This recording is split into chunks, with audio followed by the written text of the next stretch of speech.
दुधाच्या भेसळीच्या संदर्भामध्ये वारंवार पत्रकार परिषदा घेऊन आंबेगाव तालुक्याची एक प्रकारे संपूर्ण राज्यात देशात बदनामी होते।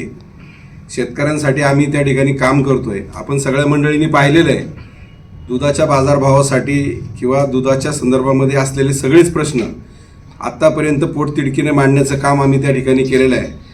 म्हणजे काल परवाचे जिल्हा दूध संघाच्या वार्षिक सभेमध्ये गेल्या वर्षीच्या अजितदादांच्या समोर भाकड जनावर असतील, जर्सी गोरे असतील किंवा दुधातील भेसळीचा प्रश्न व्यवस्थितपणे आम्ही त्या ठिकाणी मांडलेला आहे।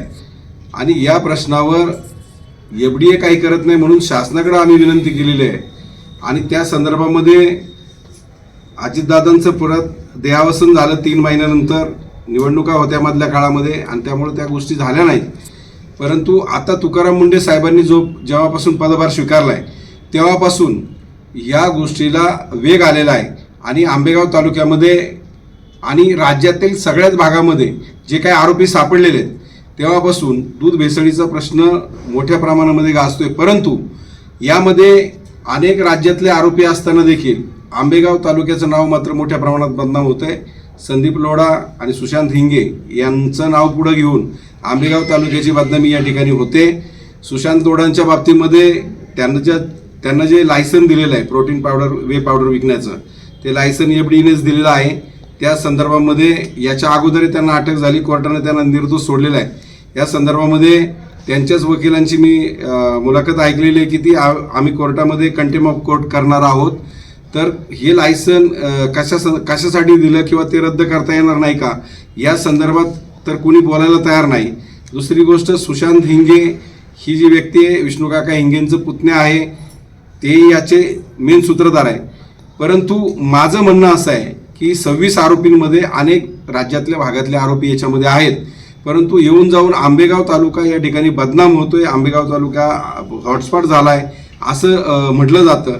परंतु या तालुक्यामध्ये 400 लोकांनी काही चुका केल्या असतील, FDAने कारवाई केली, त्याचं बिलकुलही समर्थन आपण करायचं नाही। मी त्या संदर्भामध्ये जे 12 आरोपी फरार आहेत, 14 आरोपी आतापर्यंत, एक आरोपी काल परवा सापडलाय, त्याच्या संदर्भात राज्याचे जिल्ह्याचे पोलीस प्रमुख माननीय संदीप सिंह गिल यांना मी भेटलेलो आहे आणि त्या आरोपींना तात्काळ अटक करण्याच्या संदर्भामध्ये माझी चर्चा झाली, निवेदनही दिलेलं आहे।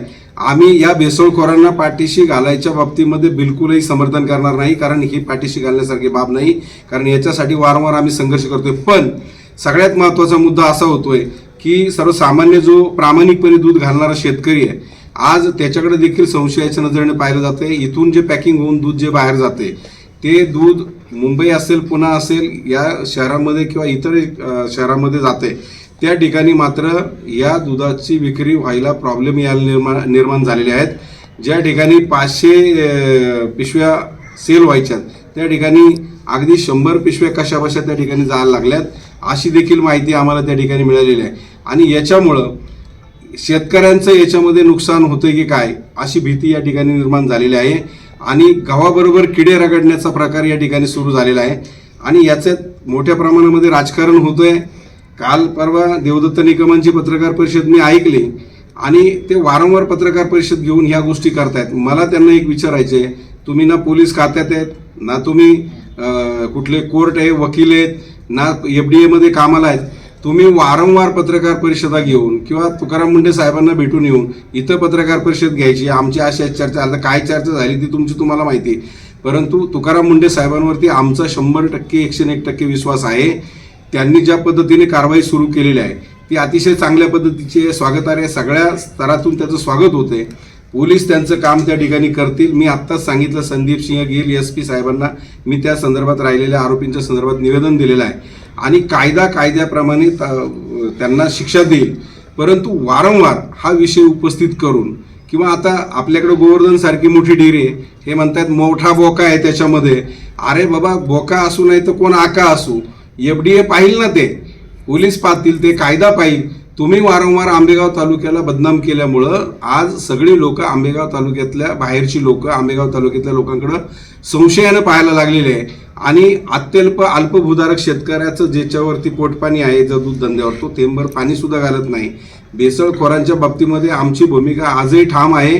कुठल्याही परिस्थितीमध्ये यांना माफी केली नाही। माझं तर म्हणणं, यांना फाशी शिक्षा दिली तरी आमची हरकत परंतु या प्रश्नाच्या आडून इथं जे राजकारण सुरू आहे हे राजकारण आम्हाला मान्य नाही आणि ज्या विषयाच्या संदर्भामध्ये तुम्ही वारंवार पत्रकार परिषदा घेताय हा विषय काय काल परवा आलेला नाहीये.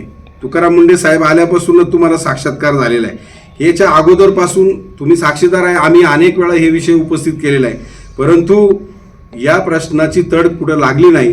परंतु अचानक साक्षात्कार होऊन ही मंडळी या ठिकाणी या प्रश्नाचं राजकारण करायला लागलेले आहे असं मला या ठिकाणी वाटते नाही. ती वस्तुस्थिती आहे.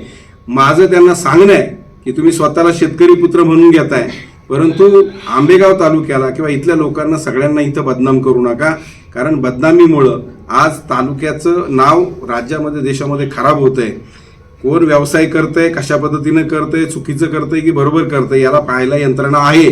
तुम्ही मीडिएटरची मधली निरोपाची भूमिका पार पाडू नका. तुम्ही तुमचं काम करा. या तालुक्यामध्ये बाकीचे अनेक प्रश्न आहेत. दुधाचा प्रश्न प्राधान्यानं गरजेचा आहे. भेसळीचा प्रश्न तर दुधाच्या बाबतीमध्ये तर आहेच, पण बाकीच्या सगळ्या गोष्टीमध्ये आहेत. हे सगळं करत असताना ह्या गोष्टी कुठेतरी थांबल्या पाहिजे असं आम्हाला वाटतं आणि म्हणून ही आजची पत्रकार परिषद आम्ही या ठिकाणी घेतोय.